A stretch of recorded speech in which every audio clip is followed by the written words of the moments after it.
Hello दोस्तों, स्वागत है आपका पीबी एजुकेशन सिस्टम में।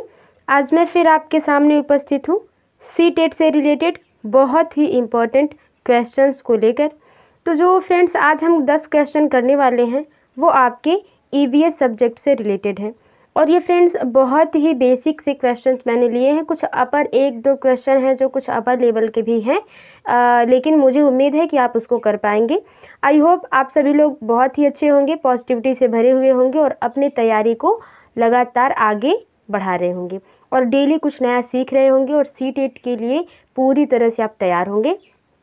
चलिए फ्रेंड्स, आप आने वाले सभी एग्ज़ाम को क्रैक करें, यही कामना करते हुए आज की क्लास को हम स्टार्ट करते हैं। ठीक है, तो आप ज़रूर फ्रेंड्स बताइएगा कि इन 10 क्वेश्चनों में से आपके कितने क्वेश्चन सही हुए हैं। मैं ये नहीं कहूँगी कि आप आधा कर लेते हैं या बहुत है 10 से 5 कर लेंगे, 7 कर लेंगे। फ्रेंड्स, आप 10 क्वेश्चन में से कोशिश करिए कि आप 10 सही करिए। ठीक है, यदि आप इन 10 क्वेश्चन में से सिर्फ 5 या 6 सही करते हैं, 8 सही करते हैं, तो मुझे लगता है फ्रेंड, मेरी व्यक्तिगत राय है कि आपको और थोड़ी मेहनत करने की ज़रूरत है। क्योंकि ज़रूरी नहीं कि जो हम क्वेश्चंस पढ़ रहे हैं वही क्वेश्चन हूबहू आए। वैसे सीटेट में बहुत से क्वेश्चन हूबहू फंसे हैं, यूपी टेट की बात हो तो, लेकिन सीटेट में लैंग्वेज पेडागॉजी पे आधारित चीज़ें होती हैं, इसलिए थोड़ी सी फंस जाती हैं। चलिए फ्रेंड्स, बात करते हैं आज के क्वेश्चंस की। पहला क्वेश्चन है फ्रेंड्स, पर्यावरण अध्ययन के लिए आप छात्रों को कौन से चैनल देखने का सुझाव देंगे। ठीक है, जैसे बच्चा टीवी देख रहा है या मोबाइल देख रहा है, तो बच्चा पर्यावरण में किन किन चैनलों को देख सकता है, जो ऑप्शन में है। ठीक है, ऑप्शन पहला है national geographic, discovery channel, animal planet या ये सभी। तो पहले यदि हम क्वेश्चन के हिसाब से ऑप्शंस को देखें तो नेशनल जियोग्राफी क्या होती है फ्रेंड्स। नेशनल जियोग्राफी मतलब पूरा भौगोलिक क्षेत्र क्या है अपने राष्ट्र का। ठीक है, अपने राष्ट्र का क्या है भौगोलिक क्षेत्र, कहाँ कहाँ है, कैसे कैसे है। ठीक है, डिस्कवरी मीन्स होता है खोजना। ठीक है, तो जब डिस्कवरी चैनल होगा तो उसमें बच्चा कुछ ढूंढना चाहेगा तो उसमें ढूंढेगा, कुछ नई चीज़ सीखेगा ना। एनिमल प्लैनेट, तो पर्यावरण में क्या एनिमल चीज़ें नहीं आती। जब एनिमल प्लैनेट को बच्चा जानेगा, समझेगा, तभी तो पर्यावरण के एक बहुत ही इम्पॉर्टेंट पहलू को समझ पाएगा बच्चा ना। तो इस तरह से ऑप्शन हो जाएगा आपका चौथा ये सभी। पर्यावरण अध्ययन के लिए बच्चा जियोग्राफी मतलब भौगोलिक क्षेत्र भी जानना जरूरी है। भौगोलिक क्षेत्र बच्चा जानेगा तभी तो बच्चा जानेगा कि हमारे भारत के किस एरिया में, किस क्षेत्र में मरुस्थल है, किस क्षेत्र में ज़्यादा जल है, कहाँ की मृदा अच्छी है, कहाँ के पौधे कैसे हैं, घास कैसी हैं ना। वो बच्चा भौगोलिक क्षेत्र जानेगा तभी तो समझ में आएगा कि मध्य प्रदेश में सबसे ज़्यादा वन है कि नहीं। तो पर्यावरण अध्ययन के लिए बच्चे को तीनों चीज़ों जो ऑप्शन जो दिए हैं आपके तीनों, ये तीनों देखना जरूरी है। ठीक है, चलिए फ्रेंड्स, बढ़ते हैं अपने अगले क्वेश्चन पे। अगला क्वेश्चन है फ्रेंड्स आपके, मुख्यमंत्री की नियुक्ति संविधान की किस अनुच्छेद के तहत की जाती है। ठीक है, अनुच्छेद 153, अनुच्छेद 161, 163 या 165। ठीक है, तो यदि हम पहले क्वेश्चन है उसके आंसर की बात करें तो आपका मुख्यमंत्री का जो चुनाव या जो मुख्यमंत्री की नियुक्ति है वो अनुच्छेद 163 के हिसाब से होती है। ठीक है, तो इसमें क्या है कि अनुच्छेद में ये बताता है, अनुच्छेद 163 में बताया गया है कि मुख्यमंत्री की नियुक्ति किस प्रकार होगी। ठीक है, और हम ऑप्शंस की बात कर ले फ्रेंड्स, तो हम पहले बात करते हैं अनुच्छेद 153 का। ठीक है, तो अनुच्छेद 153 में इसमें बताया गया है कि प्रत्येक राज्यों का एक राज्यपाल होगा। ठीक है, राज्यों के राज्यपाल के बारे में बात हुई है इसमें। ठीक है, राज्यपाल के बारे में बात हुई है कि मतलब हर एक राज्य का, प्रत्येक राज्य का एक राज्यपाल होगा जो उस राज्य का विकास या उसकी जो ज़रूरतें हैं उसको ध्यान देगा। ठीक है, ये बात रही आपकी अनुच्छेद 153 की। अब अनुच्छेद 161 की यदि मैं 61 की मैं बात करूं तो इसमें क्या कहा गया है कि राज्यपाल की शक्ति क्या क्या है। ठीक है, मतलब राज्यपाल की क्या क्या शक्ति है इसके बारे में बात हुई है कि किसको दंड दे सकता है राज्यपाल, कितने एरिया तक वो अपनी बातों को रख सकता है। ठीक है, तो राज्यपाल की शक्ति के बारे में बात हुई है। ठीक है, तो ये मुख्यमंत्री की नियुक्ति 163 वाला ऑप्शन सही हो गया। 165 की बात हम करें, यदि 165 अनुच्छेद 165 की यदि हम बात करें तो 165 में राज्य का महाधिवक्ता, ठीक है, राज्य का महाधिवक्ता। अब राज्य का महाधिवक्ता की बात करें, महाधिवक्ता मतलब क्या होता है? महाधिवक्ता ये हुआ कि जैसे हमें जब भी ज़रूरत पड़े तो हमें कोई सलाह देने वाला हो। कहने का मतलब है कि राज्यपाल को सलाह देने के लिए इस महाधिवक्ता का क्या करते हैं, एक महाधिवक्ता रखा जाता है जो राज्यपाल को सलाह देते हैं और राज्यपाल के न होने पर उनकी ज़रूरतों को पूरा करते हैं। आई होप आप समझ में मेरी बात आपको समझ में आ रही होगी। तो मुख्यमंत्री का चुनाव जो है वो माफ़ करिएगा अनुच्छेद 163 में है आपका, ठीक है। अनुच्छेद 153 में आपका राज्यों के प्रत्येक राज्यों के एक राज्यपाल होंगे, ठीक है, वो हो गया। अनुच्छेद 161 में जो है राज्यपाल की शक्ति और 165 में राज्य का महाधिवक्ता के बारे में बात हुई है। आई होप फ्रेंड्स आपको समझ में आया होगा जो मैं समझाने की कोशिश कर रही हूँ, ठीक है फ्रेंड्स। चलिए बढ़ते हैं आगे। अगला क्वेश्चन है, जल प्रदूषण का प्रमुख प्रभाव निम्नलिखित में से कौन सा है? ठीक है, वर्षा की कमी, जल चक्र का बाधित होना, जल में लवण की मात्रा बढ़ने के लिए, जलीय जीवन के लिए ऑक्सीजन की कमी। जल प्रदूषण आप किसे कहेंगे? जल प्रदूषण का प्रभाव आप किसे कहेंगे? वर्षा की कमी होगी तो वो जल प्रदूषण होगा? बिल्कुल नहीं, वो तो सूखा पड़ेगा जिससे मृदा को दिक्कत होगी ना, तो जल प्रदूषण वो नहीं होगा। जल चक्र का बाधित होना, जल चक्र बाधित होगा किसी वजह से जो होगी वर्षा नहीं होगी, ठीक ना। जल में लवण की मात्रा बढ़ने के लिए, जल में यदि आयोडीन बढ़ जाता है, ठीक है, तो उसका इस जल प्रदूषण से कोई मतलब नहीं है, ठीक है ना। तो ये भी ऑप्शन, ये भी ऑप्शन, ये भी ऑप्शन आपका क्या हुआ? गलत हुआ। जलीय जीवन के लिए ऑक्सीजन की कमी, सबसे सटीक आंसर यही होगा आपका कि जल प्रदूषण आप तभी कहेंगे जब जलीय जीवन के लिए ऑक्सीजन की क्या होगी? कमी होगी। जल प्रदूषण और भी चीज़ें हो सकती, जैसे जल प्रदूषण, जल में बहुत सारी अनेक गैसों का मिल जाना, कूड़ा करकट के मिल जाने से नए नए रोग हो रहे हैं, जो डिजीज़ हो रही हैं, उससे बीमारियां जो हैं वो भी जल प्रदूषण का एक मुख्य कारण है। लेकिन इस ऑप्शन में जो ऑप्शन है फ्रेंड, उसमें सबसे सही ऑप्शन होगा आपका जलीय जीवन के लिए ऑक्सीजन की कमी, ठीक है। अब जल में जो जीव जंतु रहते हैं उनमें अगर ऑक्सीजन की कमी होती है, वो सांस नहीं ले पा रहे हैं, जैसे मछली हुई, छोटे छोटे जीव हुए, तो वो सांस अगर नहीं ले पा रहे हैं, ठीक है, ऑक्सीजन की कमी जल में हो रही है, तो वो जल प्रदूषण का क्या होगा? प्रभाव होगा, ठीक है। इन ऑप्शंस के हिसाब से फ्रेंड्स, माफ़ करिएगा, इन ऑप्शंस के हिसाब से जो है आपका सबसे सही चौथा होगा, ठीक है, ऑप्शन। चलिए बढ़ते हैं आगे। आर्सेनिक, आर्सेनिक की लगातार संपर्क में रहने से कौन सी बीमारी हो जाती है? ठीक है, red foot, black foot, white foot और ब्लू फुट। तो सबसे सही ऑप्शन की यदि मैं फ्रेंड्स बात करूं तो वो हो जाएगा आपका ब्लैक फुट, ठीक है, ब्लैक फुट हो जाता है। अब देखिए, एक ब्लू फुट को यदि हम बात करें तो, यदि हम ब्लू फुट की बात करें, माफ़ करिएगा, यदि ब्लू फुट की बात करें तो इसमें एक ब्लू बेबी सिंड्रोम होता है ना, ब्लू बेबी सिंड्रोम, ये नाम उससे मिलजुल रहा है, इसलिए मैंने कहा कि आपको समझा दिया जाए। जो भी मुझे अब तक याद आ रहा है तो मैं उसे सोच रही हूँ कि आप तक पहुँचा दूँ। ब्लू बेबी सिंड्रोम में क्या होता है, जो छोटा बच्चा होता है फ्रेंड्स, बहुत ही जो शिशु होता है, जो छोटा बच्चा होता है, उसका पूरा शरीर क्या होता है?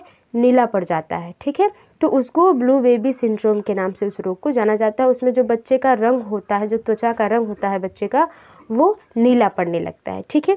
आई होप आपको समझ में आ रहा होगा। और आर्सेनिक के बारे में यदि आपको डिटेल में जाना है फ्रेंड्स, तो कभी जब हम पर्यावरण की क्लासेस EVS में करेंगे तो हम उसको डिटेल में बात करेंगे, ठीक है फ्रेंड्स। चलते हैं आगे, ठीक है। क्वेश्चन अगला है कि भोजन, स्थान तथा प्रकाश के लिए, ठीक है, भोजन, स्थान तथा प्रकाश के लिए अधिक प्रतिस्पर्धा होती है, ठीक है, अधिक प्रतिस्पर्धा, अधिक ज़रूरत किस चीज़ की है? एक स्थान के निकट संबंध की जातियों में, विभिन्न आवास के निकट संबंध की जातियों में, एक स्थान पर उगी दूर संबंधी की जातियों में, विभिन्न स्थानों की दूर संबंध की जातियों में। देखिए पहले क्वेश्चन को समझे, क्वेश्चन कह क्या रहा है कि मतलब भोजन, स्थान तथा प्रकाश की सबसे ज़्यादा ज़रूरत कहाँ होगी, किसको होगी? इस क्वेश्चन में ऑप्शन के हिसाब से आपको चूज़ करना है फ्रेंड्स। अब जैसे एक स्थान है, ठीक है, एक स्थान है, इसके निकट जितनी भी जातियाँ होंगी, ठीक है, उनमें जो है भोजन, स्थान और प्रकाश की प्रतिस्पर्धा होगी, होड़ होगी कि नहीं, जो इतना ही जगह है, इतना ही स्थान है, मुझे इतना यहाँ से जल लेना है, यहाँ से हमारा घर है तो इतने में हमें ये करना है, ये मैदान है, इसमें हमें क्या करना है, उन सब जो साग सब्जी आपकी उगानी है। या मान लीजिए एक जीव जंतु के बारे में ही बात हो, तो अगर जातियों का समूह होगा तो एक स्थान के निकट संबंध की जातियों में ही प्रतिस्पर्धा होगी। जैसे यहाँ पे एक स्थान है, मान लीजिए आपका, ठीक है फ्रेंड्स, फिर से इसको समझते हैं। एक स्थान है आपका, ठीक है, इसमें सारी सुख सुविधाएं हैं, ठीक है, और यहाँ पे किसी भी प्रकार की जातियाँ हैं, चाहे वो मनुष्य की जातियाँ हो या किसी जीव जंतु की जातियाँ हैं, ठीक है। जैसे आपके घर के बगल में एक तालाब है, तो उस तालाब से आपके जो एक प्रकार के जो जंतु होंगे वहाँ पे पानी पी रहे होंगे, आप भी उसमें जो है अपने रोज़मर्रा की चीज़ों को कर रहे होंगे ना, तो उसमें क्या होगा, एक स्थान के निकट संबंध की जातियों में ही भोजन, स्थान तथा प्रकाश के लिए सबसे अधिक होड़ होगी कि मतलब हम इतना पानी हम रख लें, हम इतना पानी उन्हें दे दें, ठीक है। कहने का मतलब है कि एक स्थान पर जब अनेक जातियां होंगी तो वहाँ भोजन, स्थान तथा प्रकाश की सबसे ज़्यादा क्या होगी, ज़रूरत होगी, और उसके लिए लोगों को इम्पोर्टेंस भी समझ में आएगा, ठीक है। विभिन्न आवास के निकट संबंध की जाती है, जब विभिन्न आवास होंगे तो उनकी ज़रूरतें अलग अलग होंगी, है कि नहीं। अब चिड़िया शेर की गुफा में क्यों रहने जाएगा, बिल्कुल ही नहीं, कुछ मतलब ही नहीं बनता। विभिन्न आवास होंगे और उसके संबंध के निकट जाती होंगे, कोई मतलब नहीं है कि पेड़ है, अब पेड़ है, पेड़ पे हम मनुष्यों का काम पेड़ पे रहना नहीं है, लेकिन पक्षियों का काम, गिलहरियों का काम उन पे रहना है। तो निकट होने से ज़रूरतें एक थोड़ी होती हैं। एक स्थान पर उगी दूर संबंध की जातियों से बिल्कुल नहीं। अब एक जगह पर ही अलग अलग तरह की जो वनस्पतियाँ उगी हैं उन जातियों से कोई मतलब नहीं है भोजन, स्थान तथा प्रकाश का ना, सबकी अलग अलग ज़रूरतें होंगी। तो एक स्थान के निकट संबंध की जातियों में भोजन, स्थान तथा प्रकाश का क्या होता है, प्रतिस्पर्धा होता है, उनको ज़रूरत होती है एक जैसी चीज़ों की, ठीक है। आई होप आपको मेरी बात समझ में आ रही होगी। चलते हैं आगे, ठीक है। अगला क्वेश्चन है कि साल एक पौधे का नाम है, सागौन तथा शीशम किस बायोम के वृक्ष हैं, ठीक है। मानसूनी बायोम, रूप सागरीय बायोम, विषुवत रेखीय वन बायोम या मानसूनी सदाबहार बायोम, ठीक है। तो पहले मैं बायोम की बात करूं तो फ्रेंड्स, इसके पहले यदि आपने मेरी वीडियोस देखी होंगी जो इसके जस्ट मैंने पहले बनाई है एक दिन पहले, उसे यदि आप देखेंगे तो आपको मैंने बायोम के बारे में पूरा डिटेल में बता रखा है, ठीक है। तो उसी बायोम से क्वेश्चन मुझे मिला तो मैंने सोचा इसमें रख लें ताकि कल का जो चीज़ें हैं वो रिवीजन हो जाए, और ऑप्शन भी अलग हैं, इसी वजह से मैंने इसको ले लिया। अब देखिए बायोम क्या है, मैं इस वीडियो में फिर बता देती हूँ। बायोम ये होता है कि किसी स्थान पर चाहे वो भूमि का स्थान है या सागर का स्थान जो है, उसमें अनेक प्रकार की जातियों का क्या होना, रहना, ठीक है ना। अब फ्रेंड्स जैसे अब मान लीजिए एक बार फिर समझने की कोशिश ये करते हैं कि मान लीजिए कोई विशेष स्थान है, ठीक है, या सागरीय जल प्रताप है, ठीक है, उसका जो मानसूनी मौसम है वो चेंज ही नहीं होता, ठीक है, वो 12 महीने या एक साल पूरी एक ही तरह होता है, वहाँ के मानसून बदलते नहीं हैं, वो उस प्रकार का क्या है, बायोम है। जैसे हमारे भारत की बात हो तो यहाँ मानसूनी हवाएं चलती हैं, यहाँ मानसूनी मौसम है ना, यहाँ मौसम जो होते हैं चेंज होते रहते हैं, तो यहाँ का बायोम अलग है, ठीक है। लेकिन कहीं की मानसूनी, जैसे हमारे यहाँ का मानसूनी बायोम होगा, ठीक है, कि यहाँ के मौसम क्या होते हैं, बदलते रहते हैं, मानसूनी बायोम हो जाएगा, ठीक है। तो यहाँ पे ऐसा थोड़ी नहीं है कि एक साल में मौसम बदलते हैं, दूसरे साल में मौसम नहीं बदलते, पूरे एक साल ठंडी रहती है। यहाँ पे तो ये होता है ना, 4 महीने दूसरे सीजन, 4 महीने दूसरे सीजन, 4 महीने दूसरे सीजन, ऐसे करके सीजन्स होते हैं हमारे यहाँ ना। तो ये मानसूनी बायोम हो गया। अब मानसूनी बायोम में ही आपका साल, सागौन और शीशम के पेड़ आते हैं, ठीक है ना, मानसूनी बायोम में, क्योंकि इन पौधों को ज़्यादा एक समय में पानी की भी ज़रूरत होती है, सनलाइट की भी ज़रूरत होती है और शुष्क अवस्था की भी ज़रूरत होती है, तो इन्हें सब मिल जाता है, ठीक है फ्रेंड। बायोम आपको समझ में आया होगा कि जहाँ के जो मौसम है लगातार एक ही सीज़न में रहते हैं, ठीक है ना, वो बदलते नहीं हैं, मतलब एक साल आज दूसरा था तो अगले साल कुछ दूसरा नियम हो जाएगा। जैसे सदाबहार वर्षा वन है आपके ना, मानसूनी विषुवत रेखीय वन बायोम जो है आपके, जैसे सदाबहार वर्षा वन, ना। यहाँ के जो पेड़ पौधे होते हैं वो क्या है, 12 महीने हरा भरा होता है, सदाबहार वर्षा वन इन्हें कहते हैं। अमेजन की नदियों के किनारे अमेजन वर्षा वन जिसे आप कहते हैं ना। तो ये विषुवत रेखीय वन बायोम है। बायोम का मतलब ही है कि उसमें जो परिवर्तन हो रहे हैं वो एक रेखित में हो, मतलब कि वो एकदम डिफरेंट ना हो कि एक साल में बदल जाए ना, जैसे 6 महीने दिन हुए 6 महीने रात हुए, ऐसा नहीं हो कि ऐसा हो कि रात में सूरज उग जाता है ना, तो ऐसा नहीं, ठीक है ना। उसमें जो भी हो रहा है रेगुलरिटी वो होता रहे, उसमें बदलाव ना हो, ठीक है ना। तो वही आपका बायोम हुआ, किसी विशेष स्थान या जल में। चलिए आगे बात करते हैं अगले क्वेश्चन पे। आई होप आपको छठा क्वेश्चन समझ में आया होगा। यदि बायोम को और डिटेल में फ्रेंड्स समझना चाहते हैं तो आप इसके प्रीवियस जो वीडियोस मैंने अपलोड करी हुई हैं आप उन्हें देखिए, आपको निश्चित ही चीज़ें बिल्कुल समझ में आएंगी, ठीक है। चलिए देखते हैं आपका अगला क्वेश्चन। वन महोत्सव महत्वपूर्ण है क्योंकि, मतलब हमें वन का उत्सव क्यों मनाना चाहिए, क्यों महत्वपूर्ण है। नए पौधे से अधिक फल प्राप्त होते हैं इसलिए, मतलब नया पौधा हम लगाते हैं तो उससे फल अधिक प्राप्त होते हैं तो इसलिए हम वन का महोत्सव मनाते हैं, बिल्कुल नहीं, ये कोई लॉजिक नहीं हुआ। नए पौधों में अति सुंदर प्रतीत होते हैं। अच्छा, नए पौधे लगते हैं तो अति सुंदर, बहुत ही अच्छा लगता है, वातावरण शुद्ध होता है, चलिए तो उसकी वजह से हम वन महोत्सव बनाते हैं। ये भी कुछ बहुत ज़्यादा खास नहीं लगा। वृक्ष लगाने से बढ़ते हुए मरुस्थल को रोकने में सहायता मिलती है। अधिक पत्तियां होने से अधिक प्रकाश संश्लेषण होता है, तो इससे अधिक प्रकाश संश्लेषण होता है, इसमें कोई लॉजिक ही नहीं बना क्योंकि वन महोत्सव की बात हो रही है, तो यहाँ पे प्रकाश संश्लेषण और अधिक पत्तियों से कोई मतलब नहीं हुआ फ्रेंड्स, ठीक है। वन महोत्सव हम इसलिए बनाते हैं क्योंकि वृक्ष लगाने से जो मैदानी क्षेत्र है उनमें क्या होता है, रुकावट होता है। वृक्ष लगाने से बहुत फ़ायदे हैं, ऑक्सीजन मिलता रहता है, हमेशा हरे भरे हमारे पर्यावरण में जो दूषित चीज़ें हैं वो नहीं होती हैं। पौधों से ध्वनि प्रदूषण भी रुकता है फ्रेंड्स, आप सभी लोग जानते होंगे ना।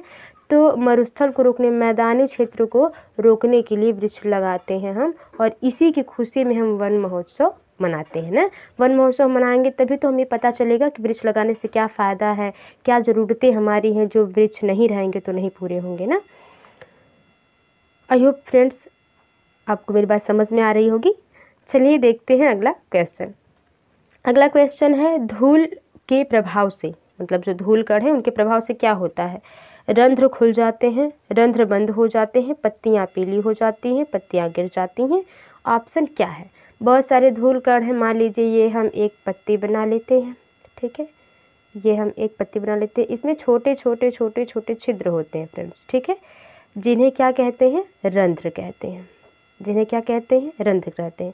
अब ये रंध्र ही जो है इन पत्तियों का रंग जो क्या होता है, हरा होता है। अब हरा किसके कारण होता है, क्लोरोफिल के कारण होता है, ठीक है। अब हरा होता है तो अब यही रंध्र क्या करते हैं, सूर्य से विटामिन डी या सूर्य की किरणों को क्या करते हैं, कार्बन डाइऑक्साइड लेते हैं, कार्बन डाइऑक्साइड बनाते हैं और प्रकाश संश्लेषण करते हैं। आई होप आपको मेरी बात समझ में आ रही होगी। तो जब धूल कण आते हैं तो ये पत्तियों के जो छोटे छोटे रंध्र हैं ये क्या हो जाते हैं, बंद हो जाते हैं, जिससे ये पत्तियां मुरझा जाती हैं, ठीक है। ये भी सही है कि धूल के कारण पत्तियां गिर जाती हैं, पत्तियां पीली पड़ जाती हैं। पत्तियां पीली पड़ जाती हैं इसलिए क्योंकि वो उसमें प्रकाश संश्लेषण नहीं हो पाता। और प्रकाश संश्लेषण क्यों नहीं हो पाता है, क्योंकि रंध्र क्या हो जाते हैं, बंद हो जाते हैं धूल के कारण। आई होप आपको समझ में आई होगी। चीज़ें जो मैं समझाने की कोशिश कर रही हूँ फ्रेंड्स वो आपको समझ में आ रहा होगा। चलिए अगला देखते हैं।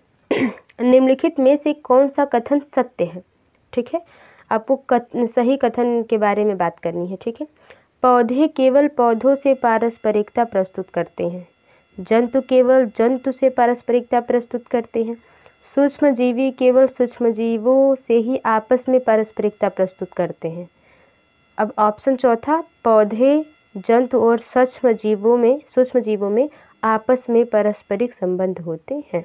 आपको क्या लगता है फ्रेंड्स कि इस क्वेश्चन में कुछ रॉन्ग है? बिल्कुल ही रॉन्ग है।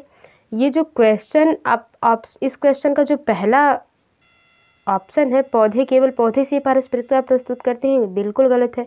पौधों का काम सिर्फ पौधों से, और पौधे किसी के काम नहीं आते। हम पौधों से कोई काम नहीं उठाते, हमसे पौधों को कोई ज़रूरत पूरी नहीं होती है ना।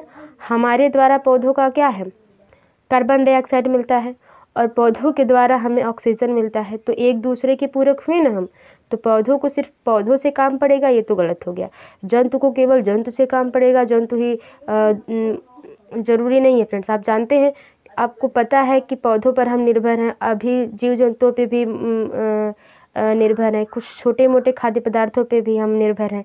तो जंतु केवल जंतु पे निर्भर रहे, ये कोई ज़रूरी नहीं है, और ये बिल्कुल भी मतलब ही नहीं कोई बनता। सूक्ष्म जीव सिर्फ सूक्ष्म जीवों पर ही प्रस्तुत करते हैं अपनी चीज़ों को, तो ये भी क्या हो गया तो फ्रेंड्स, तो ये भी आपका क्या हुआ, कोई मतलब नहीं बना। सूक्ष्म जीव सिर्फ सूक्ष्म जीव पर निर्भर होंगे तो कोई मतलब ही नहीं है इसमें। सूक्ष्म जीव को भी जल की आवश्यकता होती है ना। सूक्ष्म जीव जो है जल की आवश्यकता, मृदा की आवश्यकता होगी, ऑक्सीजन की आवश्यकता होगी, कहीं ना कहीं इनडायरेक्ट या डायरेक्ट तरीके से हमें एक दूसरे की ज़रूरत है। ठीक है, यहाँ पे ऑप्शन सबसे सही हो जाएगा चौथा ऑप्शन सही हो जाएगा। पौधे, जंतु और सूक्ष्म जीव आपस में क्या करते हैं, पारस्परिक संबंध बनाते हैं, एक दूसरे के पूरक हैं।